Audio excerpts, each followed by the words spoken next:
Have you ever seen um, Big Bang Theory?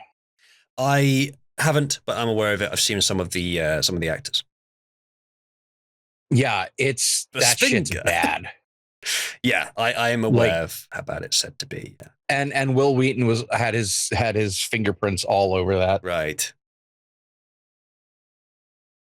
And oh man, that unironically is what I think of. There we go. That is unironically what I think of when I think of like Will Wheaton and stuff like that. Right? It's just, oh god, like that nerd face, you know. Mm. Big Bang Theory is the nerd culture. I hate that term, but that's what it is. Yeah.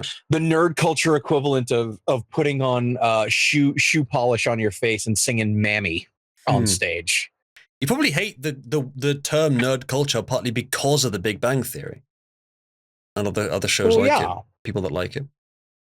because like I didn't mind that stuff because I mean, dude, I played D&D. I love Star Trek. You know, like despite the fact that I was kind of a football team, wrestling team, kind of an active guy, I still loved the nerd shit when I was in high school and whatnot. I mean, I grew up watching that type of thing, and but it's like, oh god, but I mean that's everything that gets popular, you know. Mm. You get and we can trace it all back to Buffy the Vampire Slayer. I see. That is one of the things that made quote unquote nerd culture kind of mainstream because it made, because at the time Buffy the Vampire Slayer was one of the best shows, one of the most popular shows on television because it appealed to both the male and female demographic. Joss Whedon, well, I mean, you like Firefly, Yes. but I don't know if you've ever seen anything else by Joss Whedon. Well, nothing He good. Yeah. Well, I mean, he did the Avengers movie in 2011, 2012, or whenever that was. Right. That was him. Didn't he do some of the bad ones after that, though? I will admit I don't know. Okay. The whole I kind of got out of the Marvel thing after Yeah. Captain America, the Captain America movies. Yeah. Like I watched Civil War. I watched Captain America movies.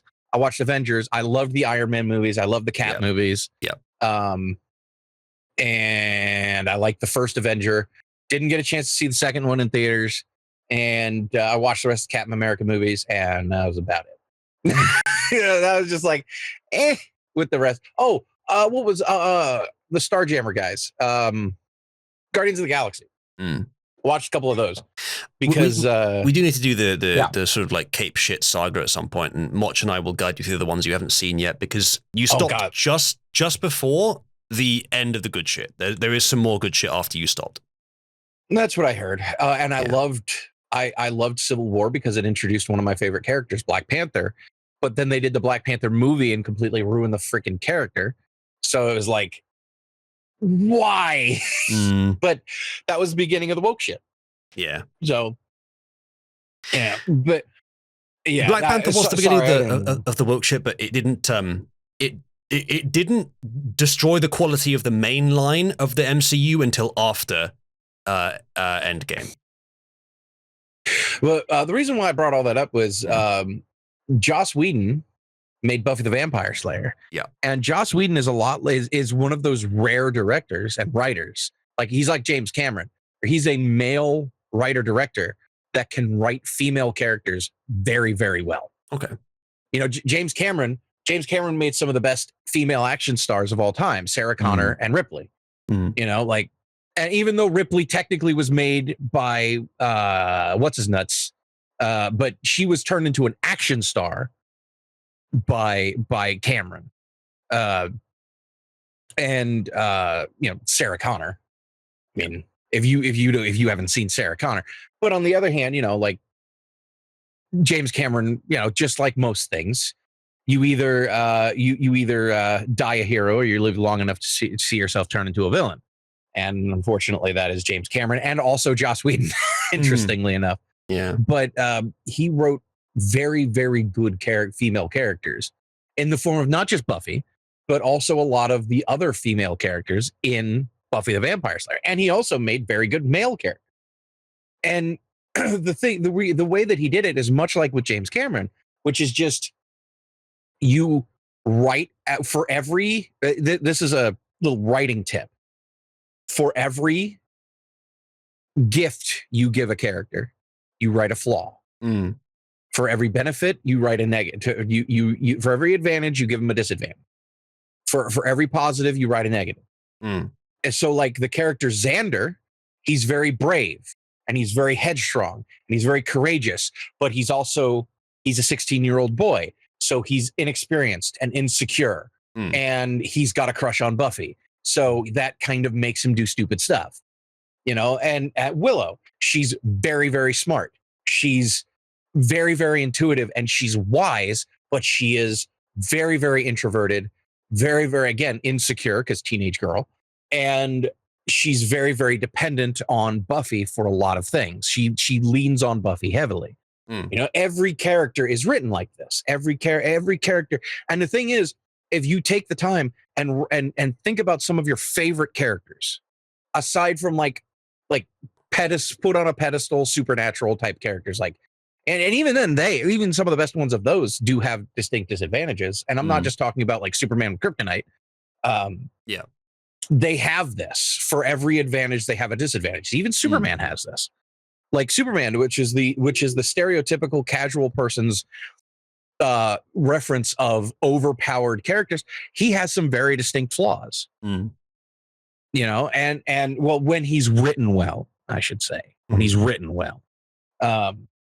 One thing I would, one thing I'd say on that is like Ozymandias from Watchmen barely has flaws, but he's a good example of where they did it really well, despite the fact the character pretty much has no flaws, because they took it to the logical extreme, and that became itself a flaw.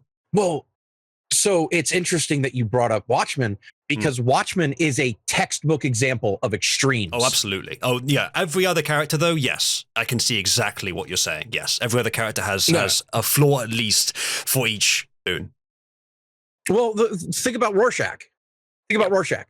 Rorschach and Ozymandias, they are definitions of extremes. And also, the obvious one, Dr. Manhattan, textbook of extremes. But also, the comedian's the obvious one I thought of, actually. Oh yeah, the comedian, but oh god, what was his name? The owl, Night Owl, Owlman, Night Owl. Thank you. Yeah, he's a Night Owl too. Wise and stable and noble, but he's also personally insecure, and not confident without the mask. The mentality that I would give him in a word would be idealistic. That's also true. Yeah. He is the extreme of the embodiment of the idealistic superhero in a world where the superheroes have been literally made illegal and have been corrupted for over a generation now. Yeah. You have a man that manages to stick to the ideals, and the ideals that were instilled in him by a man who existed during the Golden Age. Yeah. So he kind of looks at the ideal of a superhero through rose-colored glasses, while at the same time helping out Rorschach because of that loyalty. And then that bleeds over into what's her name, Miss Jupiter. Again, I'm horror. Yeah, Miss. Yeah. And then that, of course, flows into the relationship that they gather, because she is also nostalgic of that because of her mother, and hearing about that. So that kind of bleeds into the. It's so well written. And controversial take, I think the movie does an excellent job of translating that. Well, it's my favorite movie, as you know. Especially the extended version, the 3.5 hour version. It does such a good job of in my opinion, there are several things in the movie. It's weird how this works. V for Vendetta and Watchmen, which are both made by what's his face. I'm horrible with names today. Apologies. In a lot of ways, the movies are better than in a lot of ways, the movies are better than the comics. Yeah. The only thing I will say is the artistic differences in V for Vendetta is better than the artistic differences in Watchmen. But that doesn't mean I don't like what they did. Which, spoiler alert for Watchmen, by the way, spoiler alert. If you haven't seen Watchmen, plug your ears. But in the comics, Ozymandias kind of summons an interdimensional creature that destroys New York City. And in the movie, again, a genius idea that was completely out of left field. He demonized Dr. Manhattan to give a common enemy to prevent the war. Yeah. Both of those things were to create. I love the fact that it's just a bunch of like individual superheroes. And as you said, Night Owl is just like a neighborhood patrolling, idealistic vigilante. Meanwhile, you've got Ozymandias, his contemporary, his peer, who redefines what it means to be an individual, essentially, by creating an effect so enormous that it averts world war, possibly total nuclear annihilation by world war, in one move, just as a result of intelligent manipulation. And he manipulated someone who is, if not the most intelligent man that's ever lived, second only to Ozymandias. Well, most powerful by far. Definitely. The man is a small g god. Yeah. I mean, oh man, the Vietnam stuff. They did such a good job showing the Vietnam stuff in the movie. Just a 5-story tall Dr. Manhattan walking through the jungle, just making the Viet Cong pop like popcorn. Yeah. That was great.